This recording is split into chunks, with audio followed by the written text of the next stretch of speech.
ومن أحسن قولا ممن دعا إلى الله وعمل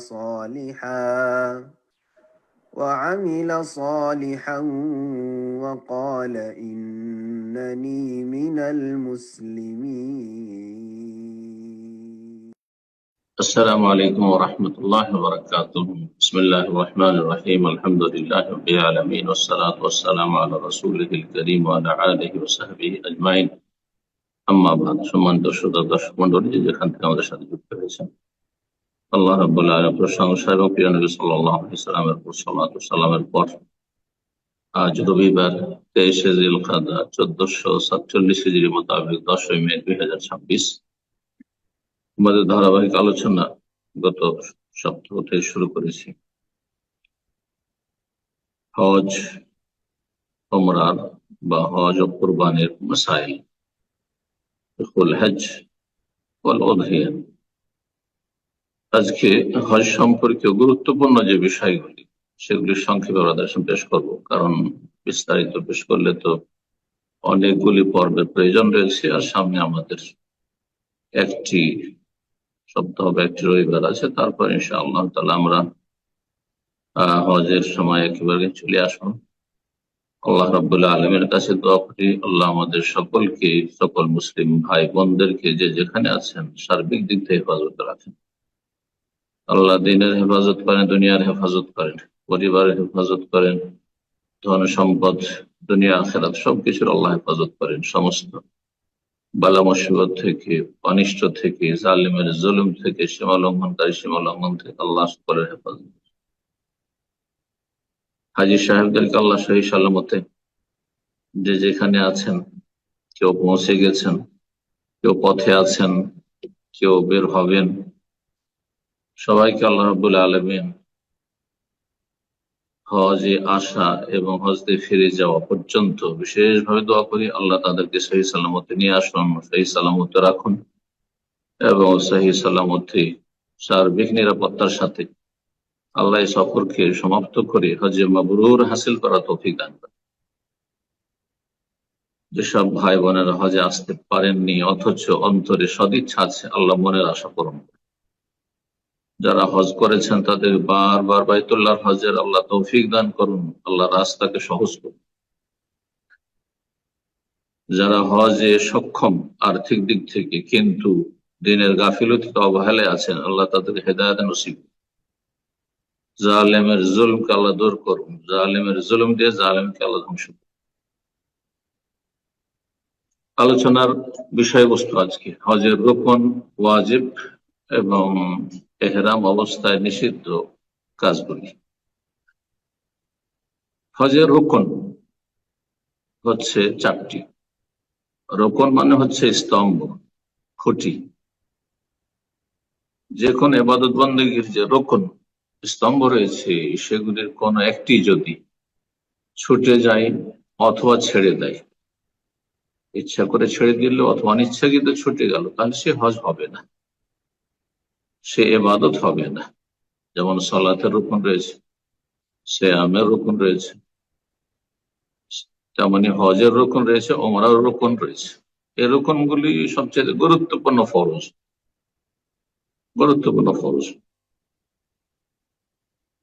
এই হজের রুকন হচ্ছে 4টি। প্রথম, এহরাম করা, যেটিকে আমাদের মানুষের এহরাম বাঁধা বলে। এহরাম বাঁধা মানে সেলাইবিহীন কাপড় বাঁধা নয়, বা মহিলাদের বিশেষ কাপড় পরিধান করা নয়। এহরাম অবস্থায় মহিলাদের এহরাম অবস্থায় বিশেষ কোনো কাপড় নেই, শুধু চেহারার ক্ষেত্রে এবং হাতের ক্ষেত্রে বাধা নিষেধ হচ্ছে।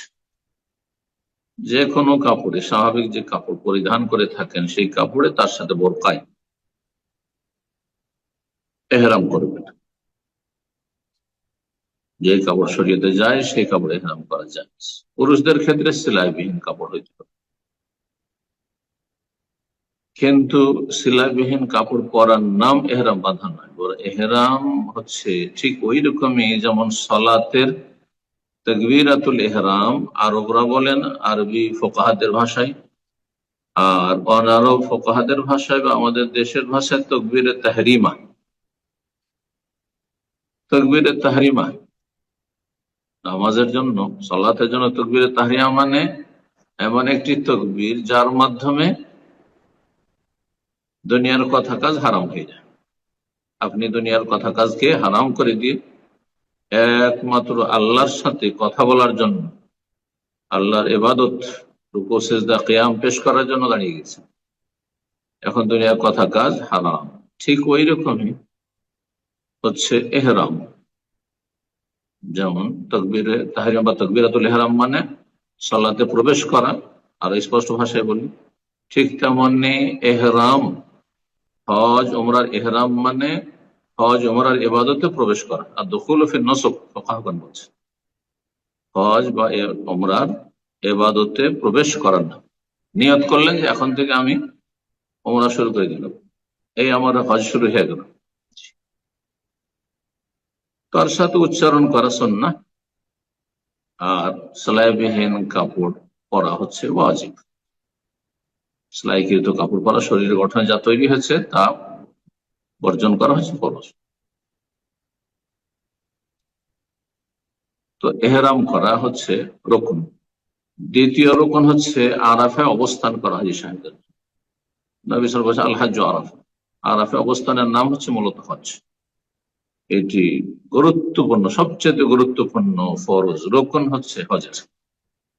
আরাফে অবস্থান যদি না করা হয় বিশেষ একটি সময়ে, যে সময়ের শুরু এবং শেষ নির্ধারিত করে দেওয়া হয়েছে, তাহলে হজ হবে না। তৃতীয় রকুন হচ্ছে হজের তওয়াফ ইফাদা।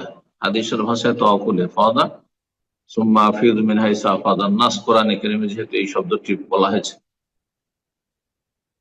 ইফাদা মানে প্রত্যাবর্তন করা, ফিরে আসা। আরাফা থেকে ফিরে এসে মুজদালিফায় ফিরে আসলেন, তারপরে মিনাহে এসে আপনি তওয়াফ করবেন 10 তারিখে, যেটি এটি তওয়াফ ইফাদা, ফিরে এসে। তওয়াফ জিয়ারা ফিকহের কিতাবাদের ভাষায় এটিকে তওয়াফুল ফরজ, ফরজ তওয়াফ বলা হয়। এটি যেহেতু হজের রুকন, সে তওয়াফুল রুকন বলা হয়। তওয়াফুল হজ বলা হয়, যেটি হজের সবচেয়ে গুরুত্বপূর্ণ তওয়াফ, সেই জন্য তওয়াফুল হজ বলা। বেশ কিছু নাম রয়েছে, একই তওয়াফ। 4 নম্বর সর্বশেষ হজের রুকন হচ্ছে সাফা মারওয়া সাই করা। আগের তিনটিতে কোনো ফুকাহায়ে কেরামদের ইখতিলাফ নেই। আহলুস সুন্নাত ওয়াল জামাত, হানাফি, শাফিঈ, মালিক, হাম্বলি, আহলুল হাদিস কারো ইখতিলাফ নাই। ইহরাম করা, আরাফা অবস্থান করা, তওয়াফ ইফাদা, এগুলো হচ্ছে রোকন ফরজ। সাই সম্পর্কে হানাফি মাযহাব শুধু ভিন্ন মত পেশ করেছে। তারপর হচ্ছে সাই হচ্ছে তাদের কাছে ওয়াজিব, রোকন নাই। এই জন্য সাইকেও ছেড়ে দিলে হানাফি মত ফতোয়ায় দম দিয়ে ঘাটতি পূরণ হয়ে যায়। কিন্তু সঠিক মত অধিকাংশ আইম্মা কেরামদের, সালাফ খালাফ সবার, যে সাফা মারওয়া সাই হচ্ছে রোকন ফরজ, সেটি ছেড়ে দিয়ে হজ হয়।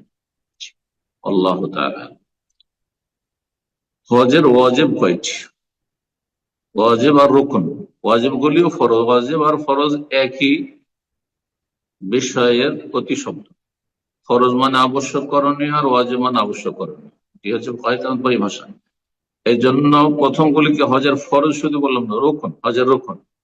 দ্বিতীয় গুলি যেটা বলতে চাইছি এখন, সেটা হচ্ছে হজের ওয়াজিব গুলি, সেগুলি ফরজ। সেগুলো হচ্ছে 8টি। তার মধ্যে 6টি সবার জন্য, আর 7 নম্বর 8 নম্বর ক্ষেত্রে একটু বিস্তারিত ব্যাখ্যার প্রয়োজন রয়েছে, ব্যাখ্যা তলব বিষয়। তাহলে হজের ওয়াজিবগুলি দেখা যাক। যারা বাইরে থেকে আসছেন হজ করতে, তাদের মিকাত থেকে ইহরাম করে, নির্দিষ্ট জায়গার যে নির্ধারণ করেছেন নবী সাল্লাল্লাহু আলাইহি সাল্লাম। মদিনা হয়ে আসলে মদিনার পথে জুলহুলাইফা, বিহারে আলী। যদি শাম দেশ থেকে লোহিত সাগর কিনারা দিয়ে আসেন তো জোফা।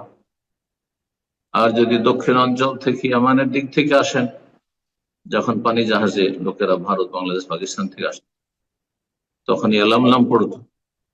পূর্ব দিক থেকেও যদি যান, জি, পূর্ব দক্ষিণ হয়ে তায়েফ হয়ে, তাহলে সাইলুল কবির, যার নাম কারনুল মানাজিল হাদিসের ভাষায়।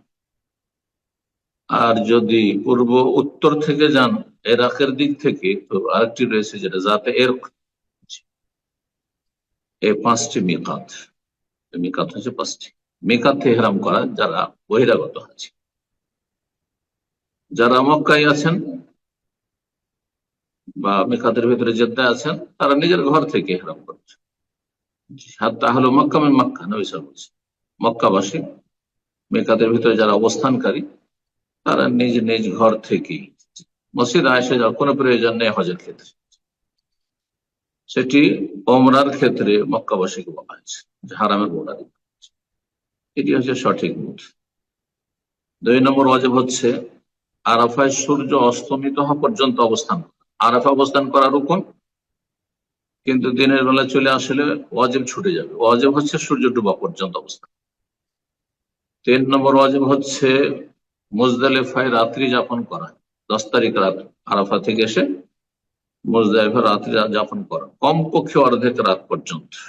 যারা বৃদ্ধ, নারী, শিশু এবং তাদের সঙ্গী যারা, তাদের জন্য। 4 নম্বর ওয়াজিব হচ্ছে মেনায় রাত্রি যাপন করা 11, 12 এই 2 রাত কমপক্ষে। আর তৃতীয় রাত 13 তারিখের রাত যদি যাপন করে তাহলে বেশি ভালো। 5 নম্বর ওয়াজিব হচ্ছে জামরাত গুলিকে পাথর মারা। 10 তারিখে শুধু একটি বড় জামরা, আর 11, 12 হচ্ছে 3টিকে 3 সাথে 21টি করে। 13 তারিখ যদি থাকে রাত্রে, তাহলে তখন 13 তারিখেও পাথর মারা। 10 তারিখের পাথর মারা সকালবেলাতেই, এটি হচ্ছে উত্তম। আর 11, 12, 13 এইগুলিতে পাথর মারা জাওয়ালের পরে মারতে, তার আগে মারা ঠিক নাই। যথাসাধ্য বিষয়ে সতর্ক থাকবেন, কারণ অনেক সুবিধাবাদী হামলাগুলি, কাফেলাগুলি সকাল থেকে নিয়ে চলে যাচ্ছে। আল্লাহ সকলকে সঠিক বুঝদান করুন। এত শিথিলপন্থী হলে হিসাব দিতে হবে আমার কাছে। 6 নম্বর ওয়াজিব হচ্ছে মাথা মুন্ডন করা বা মাথার চুল পুরো মাথা থেকে ছোট করা। মাথা মুন্ডন করা বেশি ফজিলত। 3 বার নবী সাল্লাল্লাহু আলাইহি ওয়াসাল্লাম রহমতের দোয়া দিয়েছে।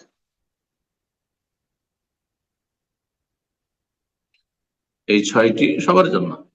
মহিলাদের ক্ষেত্রে মাথা মুন্ডন নেই, শুধু মাথার চুল ছোট করা। মাথা মুন্ডন হারাম, জায়েজ নয়। 7 নম্বর তওয়াফুল ওয়াদা, বিদায়ী তওয়াফ।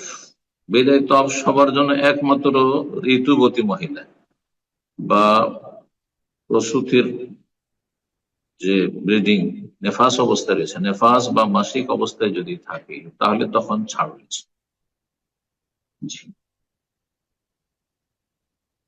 8 নম্বর ওয়াজিব হচ্ছে কোরবানি করা, কিন্তু সবার জন্য নয়। হজ্জে তামাত্তু যদি কেউ করে, অধিকাংশ মানুষ হজ্জে তামাত্তু করে অথবা কেরান করে। হজ্জে তামাত্তু বা কেরান করে, অর্থাৎ হজের মৌসুমে যদি উমরাও করা হয় পৃথক পৃথক ভাবে তামাত্তুতে, আর কেরানে একসাথে দুটো নিয়ত মিলিয়ে, এই 2 হজে কোরবানি করা ওয়াজিব। আর যদি হজে ইফরাদ বা হজে মুফরাদ করে, শুধু হজ করলো, তাহলে কোরবানি করা ওয়াজিব নয়। কোরবানি তখন নফল, কেউ যদি স্বেচ্ছায় করতে চান ভিন্ন বিষয়। ওমরার রুকন কয়টি? ওলামারা বলেছেন ওমরার রুকন হচ্ছে 3টি। হজের রুকন ফরজ ওইটি জানলাম 4টি, আর ওমরার হচ্ছে 3টি। এহরাম করা, বাইতুল্লাহ তাওয়াফ করা, সাফা মারওয়া সাই করা। এছাড়া ওমরার ওয়াজিব হচ্ছে 2টি, মাথা মুন্ডন করা বা চুল ছোট করা, আর বহিরাগতদের মিকাত থেকে ইহরাম করা। এই দুটো ওয়াজিব। মাথা মুন্ডন হচ্ছে ওয়াজিব, ওমরার বা হজের রুকন নাই, তবে জান। আবার বলছি যে যদি কেউ হজের রুকন ছেড়ে দেয় অথবা ছুটে যায়, তাহলে সেই ব্যক্তির হজ হবে না বা ওমরা হবে না, যদি রুকন ফরজ ছেড়ে দেয়। যে 4টি রয়েছে হজে আর 3টি রয়েছে ওমরায়। আর কেউ যদি ওয়াজিব ছেড়ে দেয়, তাহলে দম দিতে হবে, দম দিতে হবে। গুনাহগার হবে ছেড়ে দেবে। আর যদি ভুলে গিয়ে ছেড়ে দেয়, তো দম দিয়ে ঘাটতে পারো। ভুলে গেলে গুনাহগার হবে না, কিন্তু দম দিয়ে ঘাটতি পূরণ করবে। কেউ যদি সুন্নত ছেড়ে দেয়, এছাড়া যত কথা কাজ রয়েছে, হজ ওমরায় যত কথা কাজ রয়েছে যেগুলি আজকে আলোচনা করলাম, সেগুলি ছাড়া সবগুলি সুন্নাত। তালবিয়া পড়া সুন্নাত, ইজতেবা করা সুন্নাত, রামাল করা সুন্নাত। তারপরে সাফার মাঝখানে বিশেষ একটি জায়গায় পুরুষদের জন্য একটু দৌড়ানো সুন্নাত। জি। সাফার উপর মারোয়ার উপর দোয়া করা সুন্নাত। জি। জামরাতে দোয়া করা সুন্নাত। মুজদালিফায় ফজর পরে দোয়া করা সুন্নাত ইত্যাদি। বাকি সমস্তগুলি হচ্ছে সুন্নাহ। সুন্নাহ যত ছাড়বে তত নেকি কমতি হবে। এহরামে নিষিদ্ধ কথা কাজ পুরুষ নারী উভয়ের জন্য হচ্ছে 6টি। কিছু নিষিদ্ধ কথা কাজে, নিষিদ্ধ কাজে পুরুষ নারী সবাই সামিল। কিছু নিষিদ্ধ শুধু পুরুষদের জন্য, কিছু নিষিদ্ধ হচ্ছে শুধু মহিলার জন্য। বিস্তারিত আলোচনা করা যাক তাহলে। এহরাম অবস্থায় মাথা মুন্ডন করা অথবা চুল ছোট করা অথবা নখ কাটা পুরুষ নারী সবার জন্য নিষিদ্ধ।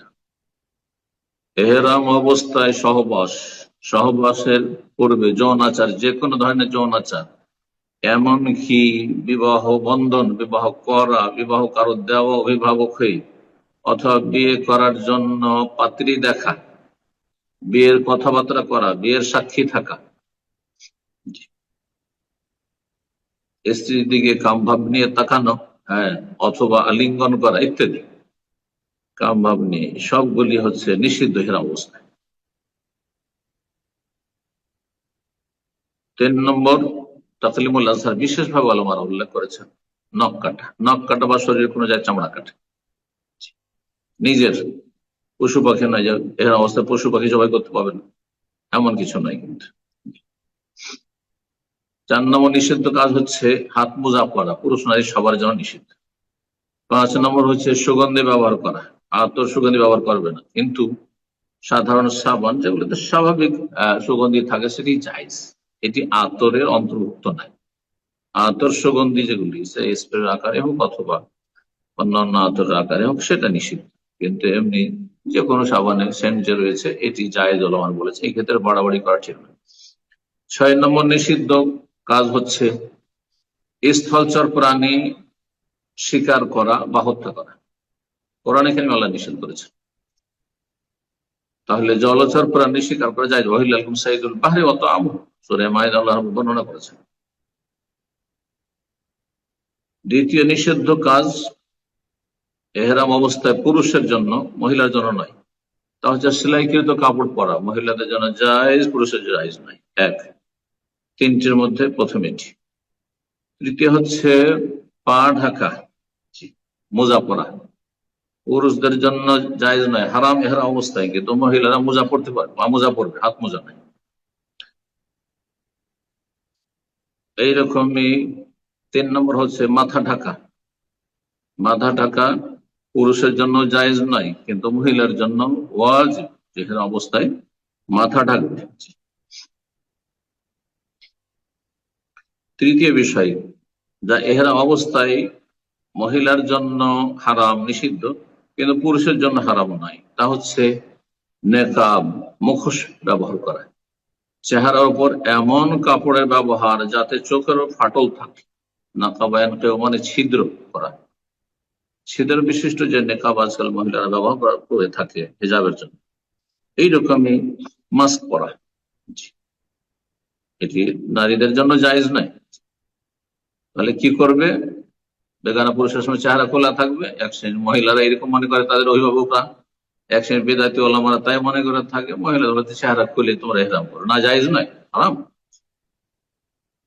চেহারায় সবচেয়ে বেশি আকর্ষণ রয়েছে নারী, এটা বুঝতে তারা ভুল করেছে।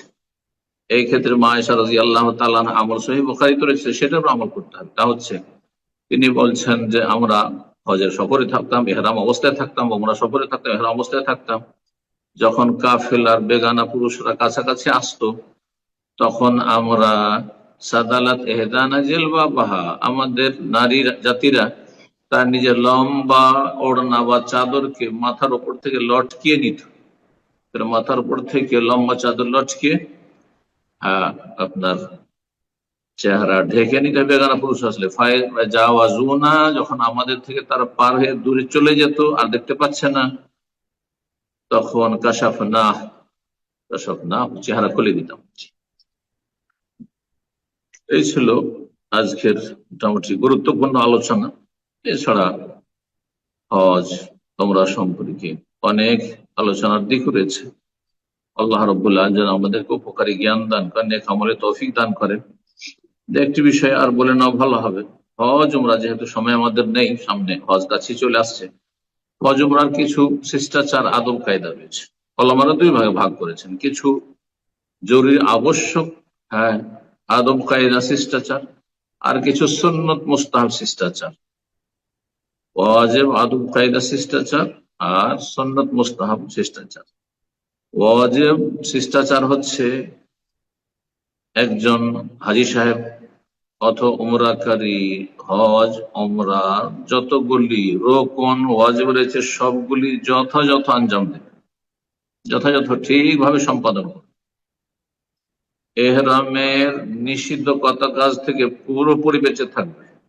এমনকি এহরাম ছাড়া মুসলিম জীবনে যে সব কথা কাজ নিষিদ্ধ, বহু কথা কাজ এহরাম অবস্থায় বিশেষ বিশেষ কাজ নিষিদ্ধ করণের মাধ্যমে আমাদেরকে তরবিয়ত করা হয়েছে, যে এর মাধ্যমে যেন অভ্যস্ত হই সারা জীবন যেগুলি আল্লাহ হারাম করেছেন মুসলিম জীবনে সেগুলি থেকে বেঁচে থাকে। সুতরাং সমস্ত নিষিদ্ধ কথা কাজ, আল্লাহ সন্তুষ্টিমূলক কথা কাজ থেকে, রসুল নাফরমানি থেকে বেঁচে থাকবে। শিরক থেকে বাঁচবে, বেদাত থেকে বাঁচবে, বিনা দলিলে কাজ করবে না, এবং কোনো হারাম কাজ করবে না, হারাম দেখবে না, হারাম শুনবে না। সালাতের সময় ঘুমিয়ে থেকে গেল, ফজর হচ্ছে ঘুমিয়ে আছে, জামাত ধরছেন, জামাত ছেড়ে দিচ্ছে, মেনাতে অনেক অবাঞ্ছিত হাজি, পয়সা আছে হজে চলে এসছে, কিন্তু সালাতের ক্ষেত্রে উদাসীন গাফিল। এই কাজগুলি ফরজ। নিজেকে যদি সংশোধন না করতে পারেন তাহলে হজ করার যোগ্যতা লাভ করেন। সূরা বাকারা আয়াত 197 আল্লাহ ইরশাদ করেছেন, আল হাজ্জু আশহুরুম মালুমাত, হজের জন্য সর্বজন বিদিত সবার জানাশোনা কয়েকটি মাস রয়েছে, শাওয়াল, জিলকাদা এবং জিলহজ মাসের। এর মধ্যে হজের শুরু শেষ। ফামান ফারাযা ফীহিন্নাল হজ্জ, সুতরাং এই সময়গুলিতে যে নিজের উপর হজকে আবশ্যক করে নেবে, মানে হজের মধ্যে প্রবেশ করবে, ফালা রাফাসা, তারা যেন যৌনাচার না করে, ওয়ালা ফুসুকা, আল্লাহ রাসূলের নাফরমানি বিরুদ্ধাচরণ না করে, গুনার কাজ না করে, ওয়ালা জিদাল ফিল হজ, হজে কোন রকম ঝগড়া বিবাদ তর্ক বাক বিতণ্ডায় জড়িত না। হজের আরো শিষ্টাচার হচ্ছে যে আল্লাহর কাছে বেশি বেশি তওবা করবে, অতীতে যত গুনাহ রয়েছে সেগুলি থেকে মুক্তি লাভ করে, এবং তওবার যে শর্ত, গুনাহ বন্ধ করা, গুনার জন্য অনুশোচনা, লজ্জিত অনুতপ্ত হওয়া, আল্লাহর কাছে আগামীর জন্য প্রতিজ্ঞা করে, যার করবে না। মানুষের হক যদি নষ্ট করে থাকে, রদ্দুল মাজালিম, সেই হকগুলি আদায় করে দেবে, না হলে তাদের মুক্তি লাভ, অব্যাহতি লাভ, আদায় করার হলে আদায় করবে, আর যদি ক্ষমা নেওয়ার হয়, যথেষ্ট হয়, তাহলে ক্ষমা। ঋণের বোঝা থাকলে ঋণ পরিশোধ করবে, ঋণ পরিশোধ করে হজে আসবে। একমাত্র কোন ব্যক্তি যদি বলে যান হজ করে আসেন পরে এসে দেবেন, সেটা ভিন্ন বিষয়, না আসল হচ্ছে ঋণ পরিশোধ করে তারপরে হজের প্রস্তুতি নেবেন। এই যে নয় যে আপনি এদিকে ঋণের বোঝা আছে আর হজ করছেন। মানুষের যদি আমানত থাকে আপনার কাছে, সে আমানত গুলি ফিরিয়ে দিয়ে আসবেন। ইন্নাল্লাহা ইয়া'মুরু তু'আদ্দুল আমানাতি ইলা আহলিহা, হতে পারে আপনি ফিরে যাবেন না, কে দেবে সেগুলি? আপনার স্ত্রী, আপনার ছেলে মেয়ে যদি না দেয়, আমানত আদায় করে দেবেন। হালাল পয়সা দিয়ে হজ করবেন, হারাম দিয়ে নয়। সন্দেহপূর্ণ সম্বল নিয়ে আসবেন না। আপনার অধীনস্থ যারা রয়েছে, যাদের ভরণ পোষণের দায় দায়িত্ব আপনার উপর রয়েছে, তাদের খরচ খরচা দিয়ে আসা। 1 মাসের জন্য হজে আসছেন, 1 মাসের স্ত্রী, ছেলে মেয়ে, বাপ মা, যাদের খরচ আপনার ফরজ, তাদের খরচ খরচা দিয়ে আসবেন। উত্তম চরিত্রের অধিকারী হবেন, চরিত্রবান হবেন। যেখানে যার সাথে দেখা সাক্ষাৎ হোক, সফর অবস্থায় হোক, মক্কা এসে মদিনায় হোক, আপনি চরিত্রবান হবে। সাথী সঙ্গে, বিশেষ করে যারা যত কাছাকাছি থাকে, যারা আপনার রুমে আছে, আপনার বিল্ডিং এ আছে, আপনার সাথে 5 ওয়াক্ত সালাতে দেখা হচ্ছে, অথবা রাস্তাঘাটে দেখা সাক্ষাৎ হচ্ছে, অথবা আপনার মেনা, আরাফা, মুজদালিফায় তাদের সাথে আপনার লেনদেন করতে হচ্ছে, ভালো আচরণ করবে। চরিত্রহীন হবেন না, অশ্লীল নোংরা কথা কাজ থেকে বেঁচে থাকবেন, এবং হজের প্রতিটি কাজে যে তত্ত্ব রহস্য রয়েছে, হেকমা রয়েছে রব্বুল আলমিনের। কেন আল্লাহ রব্বুল আলমিন সেলাইবিহীন কাপড় পরতে বলেছেন, সেলাই করা কাপড় থেকে আর পুরোপুরি মুক্ত হতে বলেছেন? আল্লাহর সামনে প্রস্তুতি নেওয়া, চিন্তা করবেন, যেমন হাজির হয়েছেন একসাথে আরাফার ময়দান, এই রব্বুল আলমীর সামনে হাসরের মাঠে বিচার দিবসে হাজির হইতে হবে। আপনি জামরাতকে পাথর মারছেন, জামরাতকে পাথর মারা চাইতে গুরুত্বপূর্ণ আপনার জীবন আমার জীবন হয়েছে শয়তানকে পাথর মারা, অর্থাৎ শয়তানকে নিরাশ করে দেওয়া, যে শয়তান বলা তুমি ফতুয়াতি শয়তান, শয়তানের পথের পথে, শয়তানকে খুশি করবো না, আল্লাহকে খুশি করবো, আল্লাহকে রাজি করবো, নবীর তরিকায় চলবো, সমস্ত আমল আল্লাহ সন্তুষ্টির জন্য ইখলাসের সাথে করবেন, দুনিয়ার কোন স্বার্থ খরচ যেন না থাকে। আল্লাহ রাব্বুল যেন বুঝার তৌফিক দান করেন, নেক আমলের তৌফিক দান করেন, সমস্ত গুনাহ থেকে বেঁচে থাকার তৌফিক দান করেন। আল্লাহ রাব্বুল আলামিন আমাদেরকে বাইতুল্লাহর হজ বারবার যেন নসিব করেন, উমরা যেন বারবার নসিব করেন, এবং আল্লাহ রাব্বুল আলামিন সবসময় ভালো কাজে থাকার তৌফিক দান করে, আল্লাহর অসন্তুষ্টির কথা কাজ থেকে, আল্লাহর গজবের কথা কাজ থেকে আল্লাহ বেঁচে থাকার তৌফিক দান করে, সার্বিক শান্তি দান করে, সমস্ত অশান্তি থেকে আল্লাহ রাব্বুল আলামিন হেফাজত করেন। আমাদের পাপের কারণে আল্লাহ যেন পাকড়াও না করেন। ওয়ালা তা'তাদু ইন্নাল্লাহা লা ইউহিব্বুল মু'তাদিন, তোমরা সীমা লঙ্ঘন করিও না, আল্লাহ সীমা লঙ্ঘনকারীকে ভালোবাসেন না। ধ্বংস করে দেন, বরবাদ করে দেন। আল্লাহ সঠিক বুঝ দান করুন। সুবহান রাব্বিকা রাব্বিল ইজ্জাতি আম্মা ইয়াসিফুন ওয়া সালামুন আলাল মুরসালিন ওয়ালহামদুলিল্লাহি রাব্বিল আলামিন।